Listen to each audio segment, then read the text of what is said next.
Ano bíblico, Atos, capítulo 11. A defesa de Pedro. Chegou ao conhecimento dos apóstolos e dos irmãos que estavam na Judéia que também os gentios haviam recebido a palavra de Deus. Quando Pedro voltou para Jerusalém, os que eram da circuncisão começaram a questioná-lo, dizendo: Você entrou na casa de homens incircuncisos e comeu com eles. Então Pedro passou a fazer-lhes uma exposição por ordem, dizendo: Eu estava na cidade de Jope orando, e num êxtase tive uma visão em que observei descer um objeto como se fosse um grande lençol baixado do céu pelas quatro pontas e vindo até perto de mim. E olhando atentamente para dentro daquilo, vi quadrúpedes da terra, feras, répteis e aves do céu. Ouvi também uma voz que me dizia: Levante-se, Pedro, mate e coma. Ao que eu respondi: De modo nenhum, Senhor, porque em minha boca nunca entrou nada que fosse impuro ou imundo. Pela segunda vez, a voz do céu falou: Não considere impuro aquilo que Deus purificou. Isso se repetiu 3 vezes, e de novo tudo foi recolhido para o céu. E eis que na mesma hora pararam diante da casa em que estávamos 3 homens enviados de Cesareia para se encontrar comigo. Então o Espírito me disse que eu fosse com eles, sem hesitar. Foram comigo também estes 6 irmãos, e entramos na casa daquele homem. E ele nos contou como tinha visto na casa dele um anjo, em pé, que lhe disse: Envie alguém a Jope e mande chamar Simão, que também é chamado de Pedro, o qual lhe dirá palavras mediante as quais você e toda a sua casa serão salvos. Quando comecei a falar, o Espírito Santo caiu sobre eles, como também sobre nós no princípio.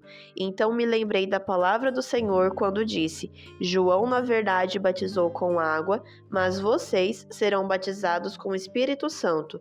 Pois se Deus deu a eles o mesmo dom que tinha dado a nós quando cremos no Senhor Jesus, quem era eu para que pudesse resistir a Deus?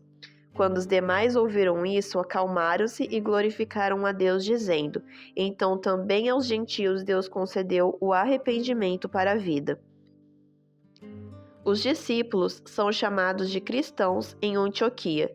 Os que foram dispersos a partir da perseguição que começou com a morte de Estevão se espalharam até a Fenícia, Chipre e Antioquia, não anunciando a palavra a ninguém que não fosse judeu. Alguns deles, porém, que eram de Chipre e de Cirene e que foram até Antioquia, falavam também aos gregos, anunciando-lhes o evangelho do Senhor Jesus. A mão do Senhor estava com eles, e muitos, crendo, se converteram ao Senhor. A notícia a respeito deles chegou aos ouvidos da igreja que estava em Jerusalém, e enviaram Barnabé até Antioquia.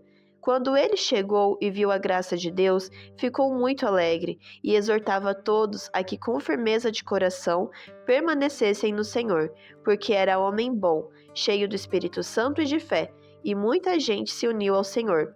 Depois Barnabé foi a Tarso à procura de Saulo, e quando o encontrou, levou-o para Antioquia, e durante um ano inteiro se reuniram naquela igreja e ensinaram numerosa multidão.